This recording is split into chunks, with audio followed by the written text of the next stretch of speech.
What's up, everybody? Welcome back to another episode of Idaho Rifleman.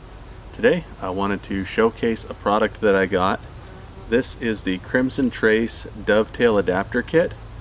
At my local gun store for about $100 at time of filming. You get the Crimson Trace dot and the mounting plate plus dovetail adapters that replace your rear sight. And this particular kit was for either the Smith & Wesson M&P line or for a Glock line. So I went ahead and picked one up just to check it out and see. First thing I notice is this is always on. This dot is always on. It doesn't have shake awake or an on-off button. You put the battery in, it's always on. They claim the battery will last for about 20,000 hours. So we'll see. I've had this for about a week or so now. And overall it's been pretty nice. With this red dot on here, it does not allow me to carry in my alien gear holsters that I've always carried. I can still use my Black Hawk Serpa holster, which is nice. I really like that holster. But I picked up a Pegasus by DeSantis holsters, and that works fantastically here at my 4 o'clock where I carry. So let's head over to the range and I'll show you guys what this dot looks like, and we'll see how accurate it is. I think I've got it fairly well zeroed, but let's go find out.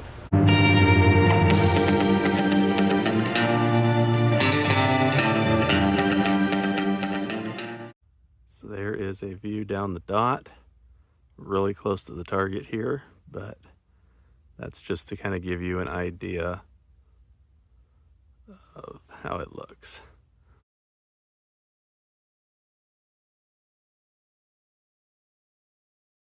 I'm loaded up with SIG full metal jacket for the 40 Smith & Wesson. I'm going to put 10 rounds through this and just kind of see how we're looking. Like I said, I think I've got this pretty well zeroed, but we're going to find out. I've shot a lot of red dots on rifles before, but on pistols it's kind of a new thing. So we'll see how we do. I've heard it can be kind of hard to pick up and get used to that initially, but for me the dot looks good down the sight. I'm just going to aim dead center of the target here and we'll see where these rounds are hitting.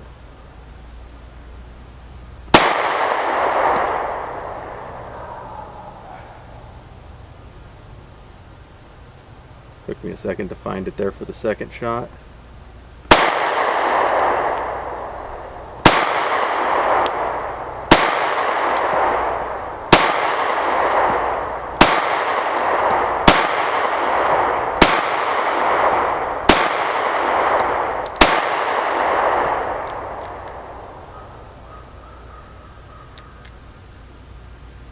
It can be kind of hard to pick up those dots. For me, it looks like this is actually kind of making a C pattern every time I shoot. So I'm having to kind of recenter and correct that every time I take a shot. But it started getting a little easier there towards the end.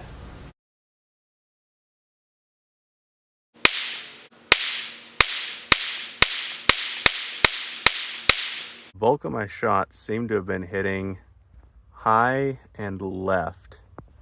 For each shot I was aimed right in here. A couple of good ones, one high center, a bunch that are high and left, and then 2 that were very high. So I'll have to recheck the zero on that.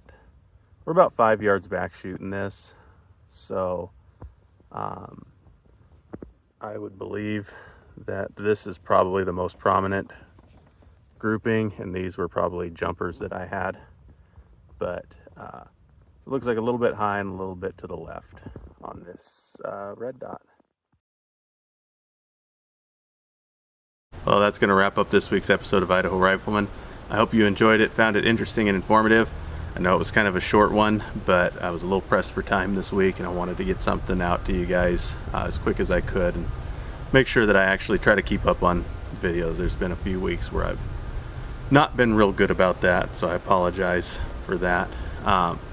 Overall, so far I'm a pretty big fan of that Crimson Trace. I do wish it had a shake awake feature, but getting that kit for right around that $100 mark with the dot, the plate, and all of the mounting I think that's a fantastic deal, and overall I'm very happy with it.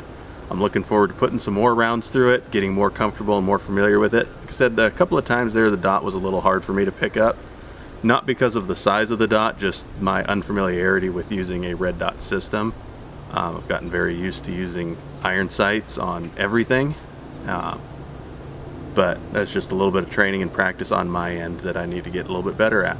So goals for the future there, and I'll take you guys along for some more videos there as well.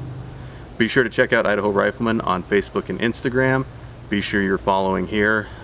Somewhere around 95 to 97% of my viewers are not subscribed, so I'd really appreciate it if you just take a moment, reach down, hit that subscribe button, leave a like and a comment, let me know what you thought of the video. As always, I hope you guys have a fantastic week. Take care, stay safe, and God bless. We'll see you next time here on Idaho Rifleman.